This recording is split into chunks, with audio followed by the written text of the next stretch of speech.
यही वो जगह है, यही वो फिजा है, यहीं पर कभी आप हमसे मिले थे। क्या आपको कभी ऐसी अजीब सी फीलिंग हुई है जब आप कुछ काम कर रहे होते हैं और अचानक आपको ऐसा एहसास होता है कि ये पल शायद पहले भी हो चुका है, आप उस पल को जी चुके हैं, वो एग्जैक्ट पल को, वो एग्जैक्ट जगह, वो एग्जैक्ट सिचुएशन शायद पहले भी हो चुकी है। आप मानिए या ना मानिए, दुनिया में हजारों लोग ऐसी फीलिंग से गुजर चुके हैं। तो क्या साइंस इसको एक्सप्लेन कर सकती है या ये कुछ और ही है?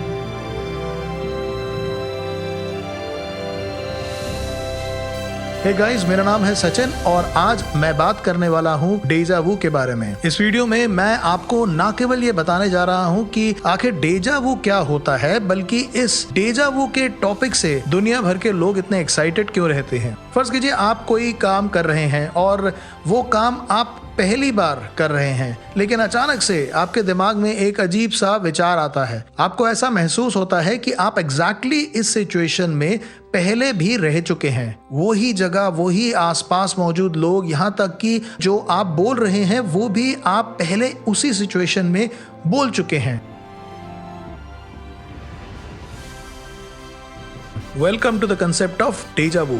ये दरअसल एक फ्रेंच शब्द है जिसका मतलब है ऑलरेडी सीन, यानी पहले से देखा हुआ। वो एहसास जब आपके दिमाग का एक हिस्सा आपको कहता है कि ये सिचुएशन पहले भी हो चुकी है, लेकिन वहीं आपके दिमाग का दूसरा हिस्सा आपको ये बताता है कि ये सच नहीं है। जो आपके साथ अभी आज हो रहा है वो एकदम वैसे ही आपके साथ पहले कभी हो चुका है। बस फर्क ये है कि वो पहले कब हुआ था इस बात का आपको पता नहीं होता। शायद आपके सपने में, या आज से कई साल पहले, या अगर आप विश्वास करते हैं तो पिछले किसी जन्म में।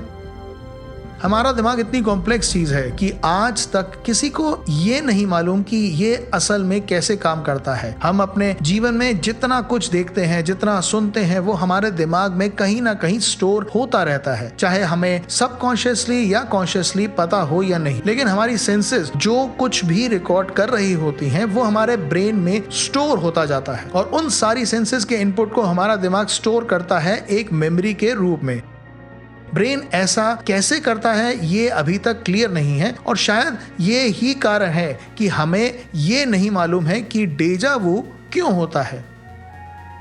डेजा वू को रिकॉर्ड करना मुश्किल है लेकिन नामुमकिन नहीं है। दिक्कत असल में ये है कि डेजा वू एक रैंडम फीलिंग होती है, यानी किसी इंसान को वैज्ञानिक किसी लैब में बिठाकर उसके ब्रेन्स पर वायर्स लगाकर डेजा वू के होने का इंतजार नहीं कर सकते, क्योंकि उन्हें ये नहीं पता हो सकता है कि उस इंसान के साथ डेजा वू की फीलिंग कब होगी, या अब होगी, या अब होगी भी कि नहीं। दरअसल 2006 में एक वैज्ञानिकों के ग्रुप, लीड्स मेमोरी ग्रुप ने हिप्नोसिस यानी सम्मोहन की टेक्निक यूज करते हुए डेजा वू को रिक्रिएट करने की कोशिश की।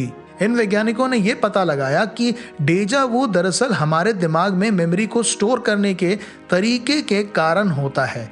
जब हमारे दिमाग के सामने कोई नया एनवायरनमेंट आता है तो सबसे पहले हमारा दिमाग अपने स्टोरेज में ये ढूंढता है कि क्या वो सीन कभी पहले हो चुका है कि नहीं।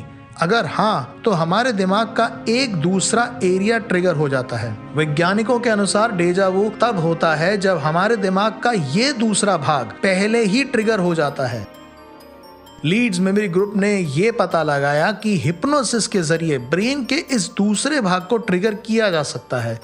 मानिए या ना मानिए, दुनिया में डेजा वू पर कई थ्योरीज मौजूद हैं। एक और थ्योरी के मुताबिक जो 1963 में रॉबर्ट एफ्रॉन नाम के एक वैज्ञानिक ने दी थी, जिसे ड्यूअल प्रोसेसिंग के नाम से भी जाना जाता है, उसके मुताबिक हमारे दिमाग के दो भाग होते हैं, लेफ्ट हेमिस्फीयर और राइट हेमिस्फीयर। बाहर से आने वाली इंफॉर्मेशन सबसे पहले हमारे लेफ्ट दिमाग के टेम्पोरल लोब में पहुंचती है। इस इंफॉर्मेशन की प्रोसेसिंग ब्रेन के दोनों भाग में होती है। दोनों हेमिस्फीयर की प्रोसेसिंग में थोड़े से डिफरेंस से ये अजीब सा एहसास हो सकता है, जिसे हम डेजा वू कहते हैं। जहां एक तरफ वैज्ञानिक इसको एक न्यूरोलॉजिकल कंसेप्ट की तरह देखना चाहते हैं, कई रिलीजियस लोग इसे पिछले जन्म की थॉट्स मानते हैं। इसके अलावा कई लोग ये भी कहते हैं कि डेजा वू शायद वो विचार होते हैं जो हमारा दिमाग बाकी अनगिनत पैरेलल यूनिवर्सेस में मौजूद हमारे अनगिनत रूपों से टेम्पररीली कनेक्ट करके लेता है। कई वैज्ञानिक इसको साइंस के नज़रिए से एक्सप्लेन करते हैं, जैसे एक मशहूर वैज्ञानिक मिचियो काकू के मुताबिक हमारे आसपास कई पैरेलल यूनिवर्सेस मौजूद हैं और ये पैरेलल यूनिवर्सेस टाइम के साथ साथ फैलती जाती हैं। हमारे दिमाग की फ्रीक्वेंसी एक ही यूनिवर्स की फ्रीक्वेंसी के साथ ट्यून्ड होती है। वैज्ञानिक मानते हैं कि डेजा वू उन्हीं पैरेलल यूनिवर्सेस की शायद फ्रीक्वेंसीज होती हैं जो हमारे दिमाग में मौजूद होती हैं। वैज्ञानिकों को ये डेजा वू का कंसेप्ट इतना इंटरेस्टिंग लगा कि उन्होंने पूरी दुनिया में एक सर्वे करने की ठानी, ताकि उनको ये पता चल सके कि ये एहसास आखिर दुनिया के कितने लोगों को होता है। सर्वे खत्म हुआ और जब रिजल्ट आया तो सबकी आंखें खुली की खुली रह गई। ये मालूम पड़ा कि दुनिया के 65% लोग अपनी लाइफ में कभी ना कभी डेजा वू की फीलिंग को एक्सपीरियंस कर चुके हैं। 65% यानी सारी दुनिया की 2/3 पॉपुलेशन। एमाइल बॉयरेक, एक फ्रेंच साइकोलॉजिस्ट, ने सबसे पहले डेजा वू टर्म को इन्वेंट किया था। साल था 1876। उस समय डेजा वू को किसी सुपरनैचुरल फिनोमेना की तरह समझा जाता था।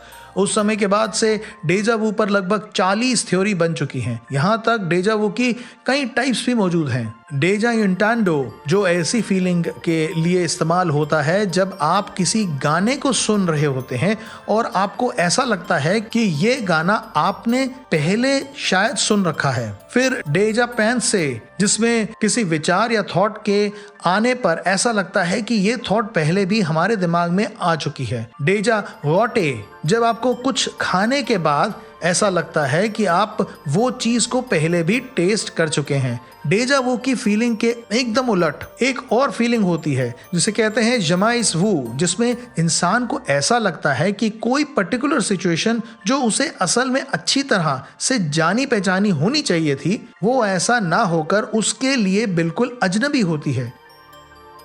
हालांकि डेजा वू पर कई थ्योरीज और एक्सप्लेनेशंस मौजूद हैं। एक सिंपल थ्योरी ये भी है कि हमारा दिमाग हरदम कुछ मेमोरीज को लॉन्ग टर्म मेमोरी में स्टोर करता रहता है और बाकी अनइम्पोर्टेंट मेमोरीज को भुला देता है। डेजा वू शायद यही वो भूली मेमोरीज हो सकती हैं जो हमारे ब्रेन ने अभी तक पूरी तरह डिलीट नहीं की हैं। विज्ञान और वैज्ञानिक चाहे कितनी भी एड़ी चोटी का जोर लगा दें, लेकिन आज तक डेजा वू क्या है और ये क्यों होता है, इसको कोई भी समझ नहीं पाया है।